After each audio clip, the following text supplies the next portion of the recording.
Hey guys, it's me, doing another recording today. So, here we go. I tried to avoid the looters who had wrecked my garden. I'd heard they'd taken up residence near the river, at a place made out of half-dead timbers they called the Forgetting Shack. Some slept beneath bridges, but they all gathered at the fire they kept burning when the dark began to fall. I could smell smoke coming from their direction. When I held up my hands to the east, where they were gathered, I could feel their pain, a kind of pain that was much worse than what I did to myself with my ink and my pens. Once in a while, the looters arrived at a house in town in the middle of the night, threatening citizens, demanding food.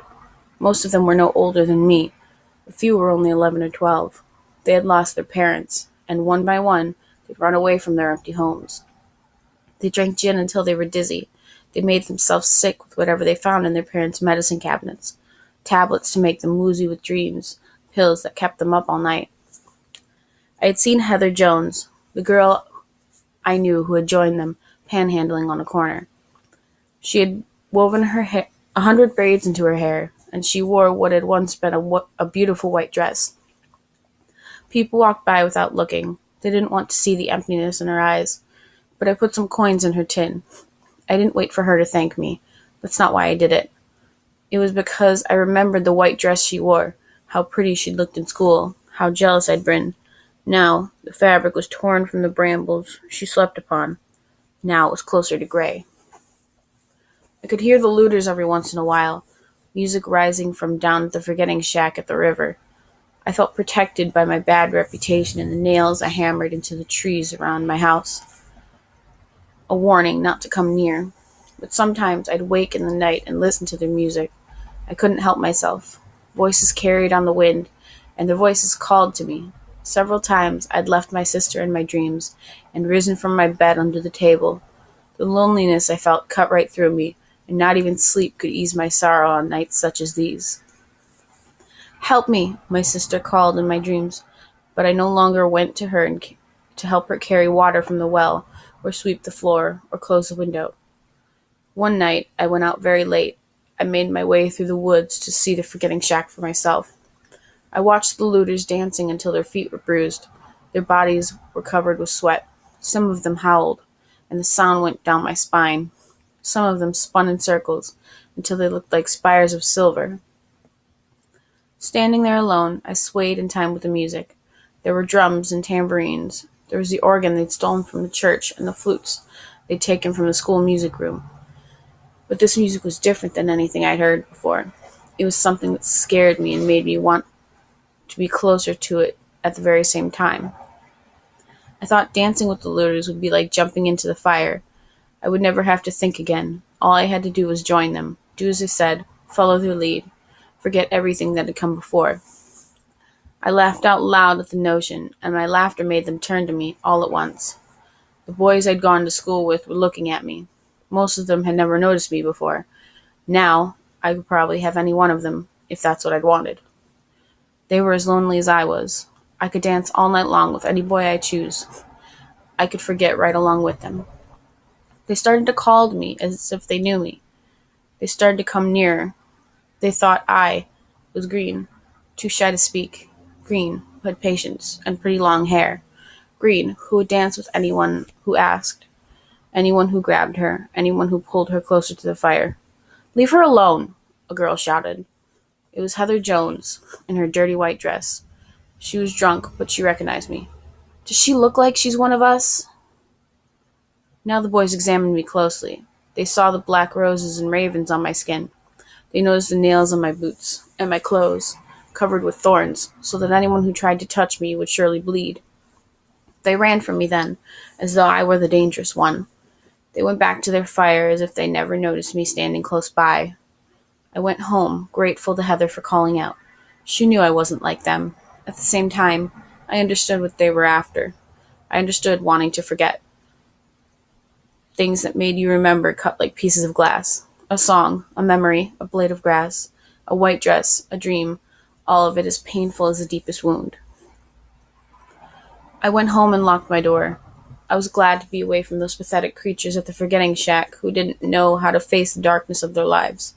That wasn't me. Heather Jones was right. I wasn't afraid of the dark. I didn't mind a certain kind of pain. I welcomed it because it took me away from my loss. It was better than anything at the Forgetting Shack. It was under my control. I took pins in the bottle of ink that held me close, and held them close. Every night I tattooed more black thorns, vines, roses, bats. When I had less skin to cover, the task grew more difficult. I turned to my fingers and toes, my instep, my thigh. I had to squint and take my time. I worked hard, far into the night. Once I fell asleep still clutching my pins, spilled ink spreading across the table in a dark and endless pool. Now when I dreamed, my sister took my hand in hers. She was still like moonlight, but fainter, more sorrowful. She whispered something I couldn't understand. It was as if we spoke different languages, as if I were losing her even in my dreams. The thorns on my skin were sharp and fierce like me. The thorns could pierce through any dream. I grew restless in my sleep. I took to avoiding it whenever I could. "Green," my sister called to me whenever I grew so tired. I couldn't help but drift off. It was the only word she spoke that I understood, but I couldn't answer to that name. Instead of tears, there was soot in my eyes, so I called myself Ash. This was who I had become, but it was also the reason my sister stopped coming to me in my dreams after that. She didn't know me by my name anymore, so how could she call to me? When I closed my eyes to search for her, I was a stranger. I was gathering chestnuts deep in the woods where no one ever ventured, not even the crows, when I heard something nearby.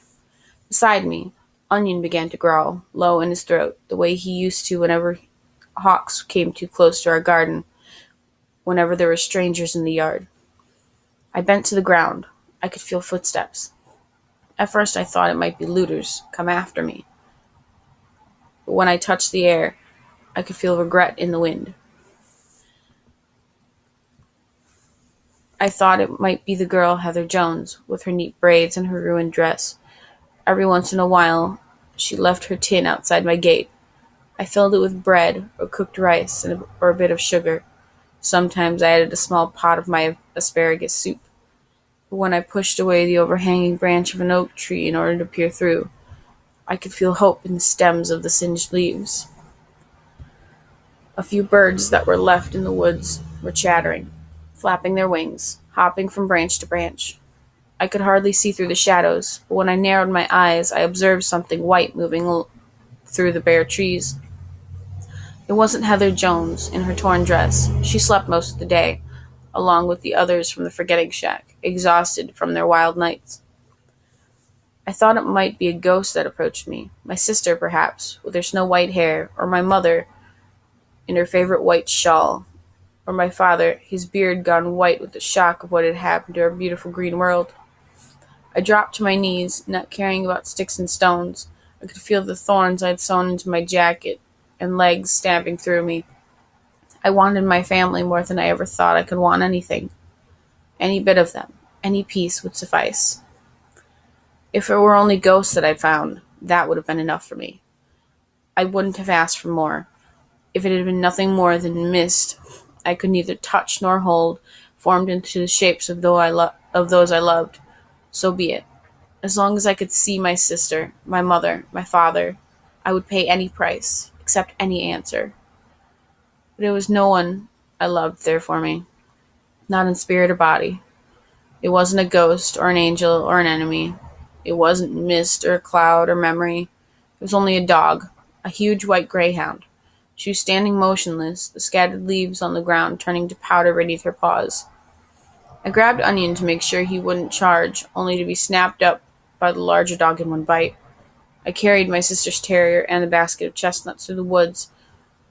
I had traded away nearly everything that was worth trading, but I still had to eat. I had to quiet my churning stomach. Later, I would pound the chestnuts into flour and bake bread. But if I needed to defend myself against a strange dog on the way home, if chestnuts would work as well as stones when put to use with my slingshot. Onion growled all the way home, so I knew the other dog was following, but I couldn't see her. I didn't hear a thing. She was a stray, like so many others, but something more as well. She was a ghost dog, mist through the woods, a pale cloud, silent and graceful. When I went inside the house, I could still feel her out in the yard. I put my hand on the cool glass of the window pane, and there she was. She felt exactly like sorrow. That night, I baked, and while the loaves of chestnut bread cooled on the rack, I went out to the porch. I alone sat on the steps where I used to sit with my sister, back when she thought the world was ours. If Aurora walked through the gate now, she wouldn't recognize me. She'd run from the ink on my skin. She'd shy from my choppy hair and the thorns that covered me, head to toe, front to back. It seemed so long ago that we used to sit side by side, shoulders touching as we shelled peas for supper. Whenever we husked corn, we would toss the corn silk on each other's heads and laugh until we were dizzy. We were so certain of our futures back then. We were so sure of how we would fill up those blank white pages. We could grow old together, marry brothers, live in houses so near each other we'd be able to hear one another singing lullabies to the children we would surely have someday. A few stars came out and shone, glittering far away. The ashes had fallen to the ground, and I could see the moon, silver in the sky, like a patch of moonlight, just as white. There was the dog in the garden. I waited, because I knew it would take time before she approached. I didn't blame her keeping her distance. After a while, my legs began to cramp. I wanted to go inside and bolt the door. I wanted to sleep and close my burning eyes, but I stayed where I was, on the porch, in the moonlight, dredged up whatever patience I had once had, back when I was green. At last the white dog came closer. I didn't say anything. I was afraid I might scare her away. I knew what it felt like to be alone. I knew what it was not to trust anyone. At the same time, or all the same, I reached out my hand, the only part of me that wasn't covered in thorns. Now that the dog was beside me, I noticed her paws were singed, the skin patchy and black. Greyhounds were meant to run, but every step must have brought this one agony. When the greyhound rested her muzzle in my outstretched hand, I understood why I thought she was sorrow. I would have never guessed that a dog could cry, but this one did. Maybe she'd been burned by embers, like the ones in my eyes, or maybe she'd lost everyone she ever cared about, the way I had. I called her Ghost. When I said her name, she looked up at me, and when I went inside, she followed the way ghosts do, silent, but there all the same. She curled up on the stone hearth, which was cool under her burned paws. She then slept as though she hadn't had any rest for days, her feet racing through her dreams. My own dreams were empty that night, devoid of moonlight. Even when I closed my eyes, my sister was always just out of reach. I started in my sleep and sat up, hitting my head. I was still sleeping in the pile of quilts under the dining room table. I'd been avoiding the room I'd shared with my sister. I now dragged along the pillows and quilt and went to open the bedroom door. There was moonlight streaming through the window, and before I knew it, I'd fallen asleep in my sister's bed. In the morning, it was as if Ghost had always been there. She ate from the same bowl as Onion, and the terrier didn't seem to mind. I found a salve in my mother's medicine cabinet, made from St. John's wort and yarrow. I understood that a greyhound was not a greyhound unless it could run. I called the white dog to me. She let me apply the ointment and wrap bandages around her paws. The next night, Ghost slept at the foot of my sister's bed, and woke only once. I thought I had felt the dog running in her sleep, though I thought I had heard the sound of weeping. When I stroked the greyhound's face, there were no tears. The next time we went into the woods, I brought along a loaf of bread and a thermos of cold, clear well water. I had planned to go back where the old trees grew and gather the last of the chestnuts, but Ghost had other ideas. She wouldn't follow. She led. Her paws were so tender she couldn't manage any more than a trot. Still, I had to run to keep up with her. In no time my heart was pounding in my chest. How fast she must be when she ran at full speed. How much she must miss racing like mist. How sad that she was forced to plod through the woods with me as I stumbled through the brambles with my eyes that only saw half of what was there, with my nail-studded boots that slowed me down. Before I realized where we were headed, we had arrived at my neighbor's house. The house was dark, and the front gate was moved back and forth in the breeze. The yard was littered with debris, broken branches, black apples, clods of mud. Nothing grew in its place but nettles, tall and bitter, stinging to the touch. This was the house that belonged to the neighbor who had thrown stones when Aurora took apples from her orchard. We had hooted and stuck out our tongues and made faces at her. We had run across her meadow laughing, but late at night we'd wondered if she was a witch who might put a spell on us for eating the golden delicious apples we had gathered. Now that I was beside my neighbor's door, I noticed a pile of the same white stones I had found in my yard, the ones that had been carefully aimed to chase away the looters, the ones that had looked like moonstones. I hadn't given a moment's thought to this old woman, but she obviously remembered me. I knocked on the door, and when no one answered, I pushed it open. I went into the house, and there she was in her kitchen, with nothing to eat but birdseed, soot covered in everything. The clocks no longer told time. "Have you come to return my stones?" my neighbor asked. "I have something better to give you in return," I told her. I left the bread and thermos of water on the table, and then I took the broom, the mop, the bucket, and began to clean. I was good at it by now. With one touch, I could tell what needed care. Books on the shelf were thick with dust, the floors coated with muck. Paintings on the wall appeared black, until they were wiped clean to reveal women whose faces resembled my neighbor, younger, prettier relatives who looked down upon me kindly for rescuing them from the ashes. When I had finished my work, everything in my neighbor's house gleamed. I had repaid my debt to her. Now I was the only thing covered in ashes. Ashes stuck to my skin, my choppy hair, the thorns on my clothes, the black tattoos. "Green," the old woman said to me. She had eaten every crumb of the bread I'd baked and drank every drop of water from my well. I wouldn't have guessed she knew me well enough to know my name, but it was too late to call me that now. "That's who I used to be," I told her. "Now my name is Ash." "Whatever your name is, I have a gift for you in return. It's out on my porch." There was only a big bag of birdseed, but I carried it with me. Once I'd reached home, I left the birdseed in the garden. I'd guessed it was worthless. I assumed it was all the old woman had.